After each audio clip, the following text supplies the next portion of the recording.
नमस्कार विद्यार्थियों। आज हम चर्चा करेंगे द्रव जल की संरचना। द्रव से यहाँ मतलब नहीं है, अपने को देखें तो जल की संरचना। और जल क्योंकि द्रव है इसलिए हम इसको कह रहे हैं द्रव जल की संरचना। कई बार विद्यार्थी प्रश्न का जवाब देने में कुछ गड़बड़ कर जाते हैं। जब द्रव जल की संरचना पूछी जाती है तो ऐसे केस में वो द्रव की संरचना के बारे में लिख देते हैं और उसकी जो दो थ्योरीज हैं, दो सिद्धांत हैं, उनके बारे में, बर्नौली का सिद्धांत और आयरिंग का सिद्धांत, उनके बारे में चर्चा कर देते हैं।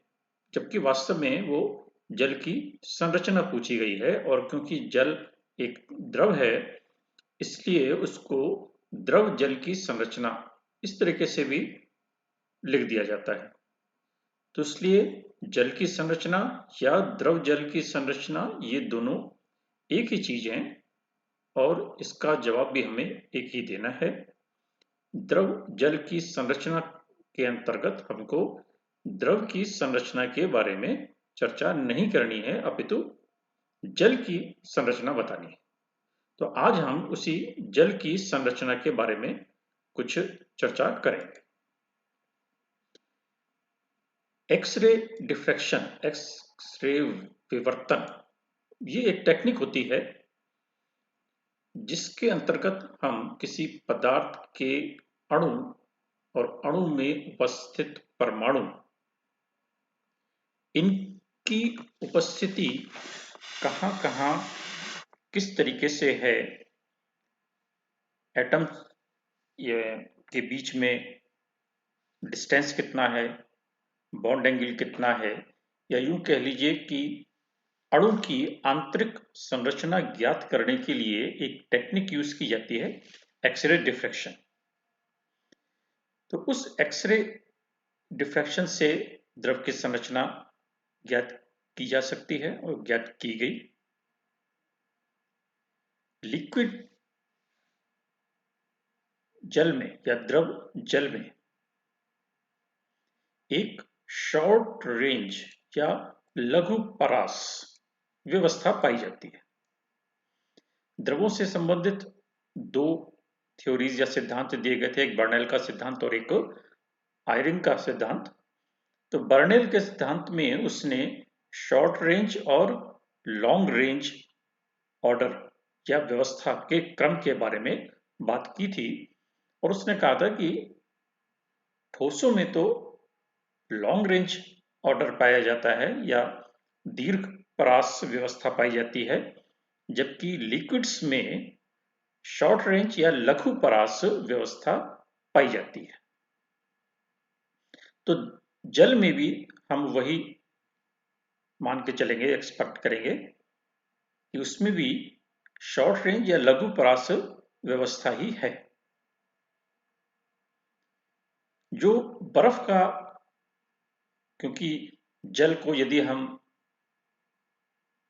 ठोस में परिवर्तित करते तो वो बर्फ कहलाती है। तो बर्फ भी जल का ही एक रूप है, लेकिन उसकी अवस्था ठोस है। उसको जब हम गर्म करते हैं तो वो जल में परिवर्तित होता है, यानी द्रव में परिवर्तित होता है। तो ऐसी स्थिति में यदि हम बर्फ की बात करें तो बर्फ के एक अणु में के चारों तरफ चार अन्य अणु जल के, ठीक है, बर्फ में भी जल के अणु हैं और द्रव जल में भी जल के अणु हैं। तो यदि हम बर्फ की बात करें तो बर्फ में जल के एक अणु के चारों तरफ चार अन्य जल के अणु एक चतुष्फलकीय संरचना में उपस्थित होते हैं। चतुष्फलकीय संरचना आप लोग जानते हैं, जैसे कार्बन की होती है। कार्बन एक चतुष्फलकीय संरचना देता है। उसमें यहाँ पर एक कार्बन है, एक बॉन्ड इधर है, एक बॉन्ड इधर है, एक बॉन्ड इधर है, और ये इस तरीके से एक 3 डायमेंशनल ज्योमेट्री आपने देखी होगी, पढ़ी होगी कि कार्बन एक चतुष्फलकीय संरचना बनाता है या देता है। तो उसी तरीके से यहाँ पर यदि एक जल का अणु है, ठीक है, यहाँ पर हम पूरा अणु मान लें, जल का एक अणु यहाँ पर, ऑक्सीजन मत मानिएगा इसको, जल का एक अणु यहाँ पर और जल का एक अणु यहाँ पर, इस तरीके से। तो इस तरीके से जल के एक अणु के चारों तरफ 4 अन्य जल के अणु चतुष्फलकीय संरचना में व्यवस्थित रहते हैं। तो जब कोई व्यवस्था बनती है या त्रिविमीय 3 डायमेंशनल ज्योमेट्री हम बनाते हैं, तो ऐसी स्थिति में बीच में आप ये देखिए कुछ खाली स्थान रह जाता है, ये खाली जगह है, क्योंकि इसके आगे भी चतुष्फलकीय संरचना चलती चली जाएगी, तो बीच बीच में हमें खाली स्थान मिलता रहेगा, और इसकी वजह से, खाली स्थान होने की वजह से, ये आयतन भी अधिक घेरेगा, और इसलिए बर्फ का आयतन अधिक होता है, और आयतन अधिक होने के कारण उसका घनत्व कम होता है, और इसीलिए बर्फ जल के ऊपर तैरती है। ये भी एक प्रश्न आता है ना कि बर्फ तैरती क्यों है? तो बर्फ के तैरने का कारण वही है, बर्फ में संरचना जल के अणु की एक चतुष्फलकीय होती है, जिसकी वजह से उसमें खाली स्थान अधिक होता है या आयतन अधिक होता है, घनत्व कम होता है, और उसकी वजह से वो जल की अपेक्षा हल्की हो जाती है और वो तैरती है। तो बर्फ जल में हमें इस तरीके की संरचना एक्सरे डिफ्रैक्शन से, विवर्तन से मिली। और जब हम बर्फ को पिघलाते हैं और उसको द्रव में परिवर्तित करते हैं, तो ऐसी अवस्था में क्योंकि तापमान बढ़ता है और तापमान बढ़ने से ये अणुओं की गति बढ़ती है, और ये जो चतुष्फलकीय संरचना है ये टूटने लगती है, और इनके मध्य, ठीक है जी, जो खाली स्थान है यहाँ पर जल के दूसरे अणु आने लग जाते हैं, तो वो चतुष्फलकीय संरचना टूटती है और अन्य अणु जो हमारा मध्य का स्थान है, रिक्त स्थान है, उसमें प्रवेश कर जाते हैं। तो ताप बढ़ने पर क्या होगा, चारों तरफ ही अणुओं की संख्या में बढ़ोतरी हो जाती है, और अणुओं के मध्य दूरी भी फिर 0 से 4 डिग्री सेंटीग्रेड तक जब वृद्धि की जाती है, तो द्रव हैवी हो जाता है। ये भी एक प्रश्न आता है कि जाड़ों में जब तालाब या नदी के ऊपर बर्फ जम जाती है, तो उसके नीचे किस तरीके से जीव जंतु जीवित रहते हैं?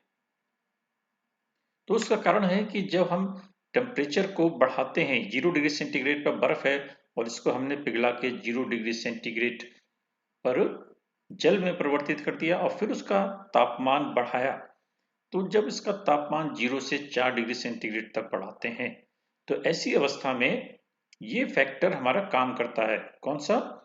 चतुष्फलकीय संरचना के टूटने का और अन्य अणुओं के रिक्त स्थान में प्रवेश करने का, जिसकी वजह से घनत्व बढ़ जाता है, और जब घनत्व बढ़ जाता है तब वो भार अधिक हो जाता है या हैवी हो जाता है, यानी द्रव जल भारी हो जाता है और वो नीचे बैठ जाता है, और हल्का जल ऊपर चला जाता है। और ऊपर जब लेयर जमती है बर्फ की, तो उस समय जो नीचे जल का तापमान होता है वो 0 से 4 डिग्री सेंटीग्रेड का ही रहता है, क्योंकि वहां पर द्रव जल भारी होता है और वो द्रव के रूप में ही रहता है। इसके बाद 4 डिग्री सेंटीग्रेड के बाद यदि हम ताप में और अधिक वृद्धि करते हैं, तब इसमें एक और दूसरा फैक्टर काम करना लग जाता है, अणुओं की गति। तो अणुओं की गति अधिक होती है और अणु दूर दूर हो जाते हैं।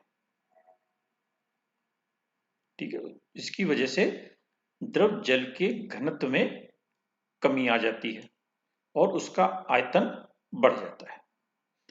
तो इसलिए 0 डिग्री सेंटीग्रेड पर चतुष्फलकीय संरचना, 0 से 4 डिग्री सेंटीग्रेड पर चतुष्फलकीय संरचना का टूटना और उसके घनत्व में वृद्धि होना, और फिर 4 डिग्री सेंटीग्रेड के बाद घनत्व में कमी आना।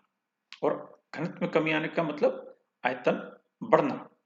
तो सामान्यतया ये देखा जाता है कि जब किसी द्रव को गर्म करते हैं तब इसका आयतन बढ़ता है, क्योंकि अणुओं के बीच की गति बढ़ती है। तो यहाँ पर एक प्रश्न और आप लोगों ने कहीं पढ़ा होगा कि 0 से 4 डिग्री सेंटीग्रेड के बीच में जो द्रव की संरचना है, जल की संरचना है, वो अलग तरीके की होती है।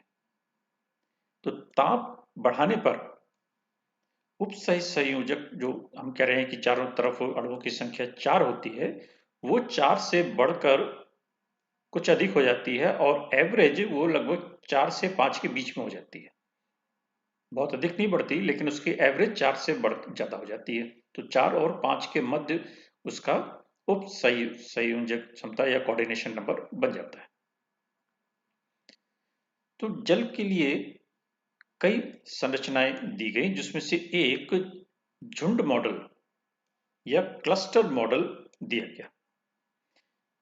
इसके आधार पर हम जल के समस्त गुणों को लगभग समझा पाए हैं।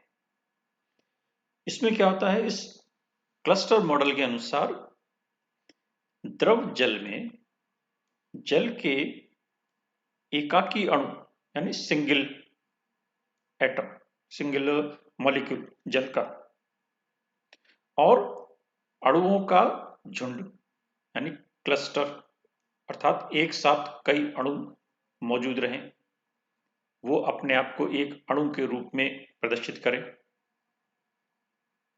इनका मिश्रण होता है।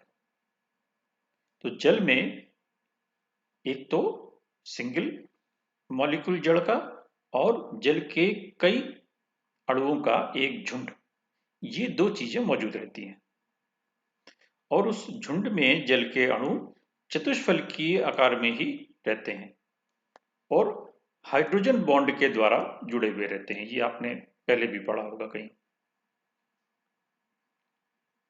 और ये जो झुंड हैं, ये झुंड लगातार बनते और टूटते रहते हैं, अर्थात उसमें से एक अणु जल का निकल गया तो दूसरा अणु आ गया। तो ऐसा नहीं है कि एक झुंड बन गया तो वही बना रहेगा, बल्कि वो झुंड लगातार बनते रहेंगे, कुछ जल के अणु उसमें से निकलते रहेंगे और दूसरे जल के अणु उसमें आते रहेंगे। तो सिंगल अणु होगा वो झुंड में चला जाएगा और झुंड में से एक अणु निकलकर सिंगल बन जाएगा। तो इस ऐसी स्थिति में सिंगल और क्लस्टर, ये दोनों ही मॉडल उसमें मौजूद रहते हैं। ठीक है, तो ये देखिए, ये जो चतुष्फलकीय संरचना जो मैं बात कर रहा था, जिसमें एक जल का अणु, जल के अणु का मतलब ये जल का अणु है और उसका ऑक्सीजन एटम, ठीक है, इसके साथ दो हाइड्रोजन और लगे हुए होंगे, और ये एक जल का अणु, ये दूसरा जल का अणु, ये तीसरा जल का अणु और ये चौथा जल का अणु। तो ये इस तरीके से आप देखिए जल की संरचना आप बना सकते हैं कि एक ये ऑक्सीजन का एटम और यहाँ पर दो हाइड्रोजन के एटम, तो ये जल का एक अणु बन गया, और यहाँ पर एक दूसरा जल का अणु चतुष्फलकीय सेंटर पर, और ये ऑक्सीजन और ये हाइड्रोजन यहाँ पर ये क्या बना देगा, हाइड्रोजन बॉन्ड बना देगा। तो ये एक कोवेलेंट बॉन्ड और एक हाइड्रोजन बॉन्ड ये इसमें उपस्थित रहेगा। और जिस क्लस्टर की हम बात कर रहे हैं वो क्लस्टर कुछ इस तरीके का है। ठीक है ना, इसमें आप देखिए ये पूरा एक बड़ा सा झुंड है, जिसमें कि ये जल का एक अणु है, ये जल का दूसरा अणु है, ये जल का तीसरा अणु है। तो कई सारे जल के अणु आपस में मिलकर एक झुंड बना लेते हैं, ये दूसरा झुंड हो गया यहाँ पर, और ये सिंगल एटम हो गया, ये सिंगल एटम हो गया, और ये सिंगल एटम हो गया। तो इस तरीके से झुंड और सिंगल एटम ये दोनों ही जल की संरचना में मौजूद रहते हैं। इसमें से कोई अगर एक बाहर निकल गया तो यहाँ से दूसरा अंदर चला जाएगा, झुंड में प्रवेश कर जाएगा, तो वो झुंड का एक हिस्सा बन जाएगा। तो इस तरीके से झुंड बार बार बनते और टूटते रहते हैं। ये जल की संरचना में एक क्लस्टर मॉडल दिया गया और इसके आधार पर हम उसकी कई प्रॉपर्टीज एक्सप्लेन कर पाए।